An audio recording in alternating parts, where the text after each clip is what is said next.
नमस्कार, आपका स्वागत है हमारे यूट्यूब चैनल पर। आज एक और नई खेती के बारे में जानकारी लेकर आए हैं। आज जिसके बारे में जानकारी लेकर आए हैं वह आड़ू है।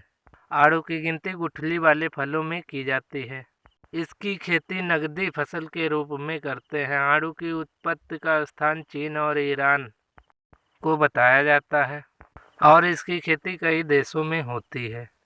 आड़ू के ताज़े फलों का इस्तेमाल खाने के लिए किया जाता है। इसके अलावा आड़ू से कैंडी, जैम और जेली जैसे चीज़ें भी बनाई जाती हैं।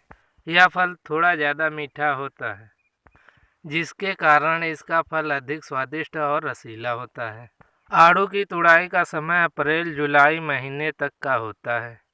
बागों में ताज़े आड़ू की फसल और कई प्रकार की किस्मों से स्वादिष्ट स्क्वैश तैयार किया जाता है और आड़ू की गिरी के तेल का प्रयोग कई प्रकार के कॉस्मेटिक उत्पादन और दवाइयाँ बनाने के लिए किया जाता है।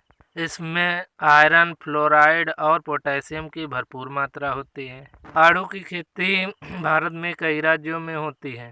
भारत में इसकी खेती कई राज्यों में होती है, जैसे कि कश्मीर, उत्तराखंड, पंजाब, उत्तर प्रदेश इत्यादि राज्य हैं। और पंजाब में आड़ू की ज़्यादा पैदावार वाले क्षेत्र लुधियाना, अमृतसर, जालंधर, फिरोजपुर, पटियाला, भटिंडा, फतेहगढ़ आदि हैं। आड़ू की फसल को गहरी रेतीली दोमट मिट्टी जिसमें जैविक तत्वों की मात्रा और पानी का बढ़िया निकास हो, इसके लिए मिट्टी का पीएच 6 से 7 होना चाहिए। आड़ू की फसल के लिए तेजाबी और नमकीन मिट्टी उचित नहीं है। इसकी खेती के लिए हल्की ढलान वाली ज़मीन उचित मानी जाती है। इसके फल तलहटी, उच्च पहाड़ी और सामान्य क्षेत्र में बढ़िया बनावट लेते हैं। ज़मीन को अच्छी तरह से 5 × 5 मीटर के फासले अलग अलग गड्ढे खोदकर तैयार करें। टी बडिंग मई के पहले हफ्ते में पूरी हो जाती है। टी बडिंग से तैयार किया गया पौधा दिसंबर-जनवरी महीने तक मुख्य खेत में लगाने के लिए तैयार हो जाता है। वृक्ष लगाने के लिए इसके बीज 5 सेंटीमीटर गहरे और 12 से 16 सेंटीमीटर पौधों के बीच का फासला रखें। बिजाई के लिए शुरू में कलम लगाने की विधि का प्रयोग किया जाता है और फिर मुख्य खेत में रोपाई की जाती है। बीजों द्वारा छोटे पौधे तैयार किए जाते हैं और कलम करके फिर उन्हें खेत में लगाए जाते हैं। आड़ू की किस्में कई सारी हैं, जैसे कि शेरे पंजाब, प्रताप, खुरमानी, प्रभात, पंजाबे prince, Florida, red Florida prince और सरबती है।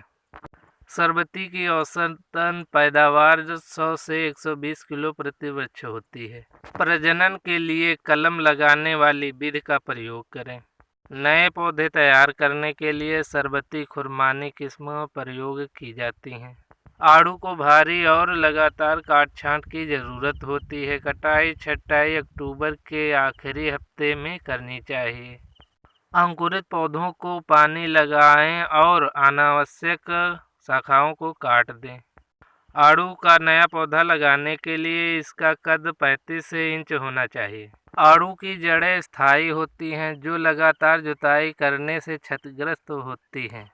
इस फसल को बार बार गुड़ाई की ज़रूरत पड़ती है, हालांकि यह थकाने वाला और महंगा काम है। नए बागों में फरवरी-मार्च में चौड़े पत्ते और घास वाले नाजदीन ज़्यादा पैदा होते हैं। इसकी रोकथाम के लिए नाजदीनों के अंकुरण से पहले ड्यूरोन 800 ग्राम से 1 किलो प्रति एकड़ और अंकुरण के बाद ग्लाइफोसेट 6 मिलीलीटर प्रति एकड़ को 200 लीटर पानी में मिलाकर स्प्रे करें।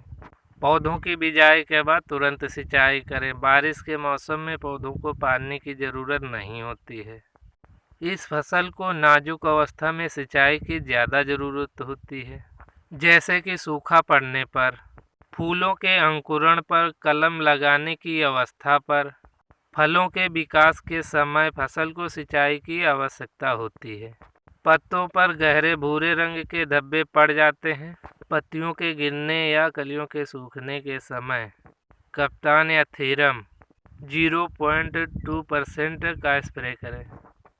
अप्रैल से मई का महीना आड़ू की फसल के लिए मुख्य तुड़ाई का समय होता है। इसका बढ़िया रंग और नर्म गूदा पकने का लक्षण दिखाता है। तुड़ाई के बाद इसको सामान्य तापमान पर स्टोर कर लिया जाता है और स्क्वैश आदि बनाने के लिए प्रयोग किया जाता है।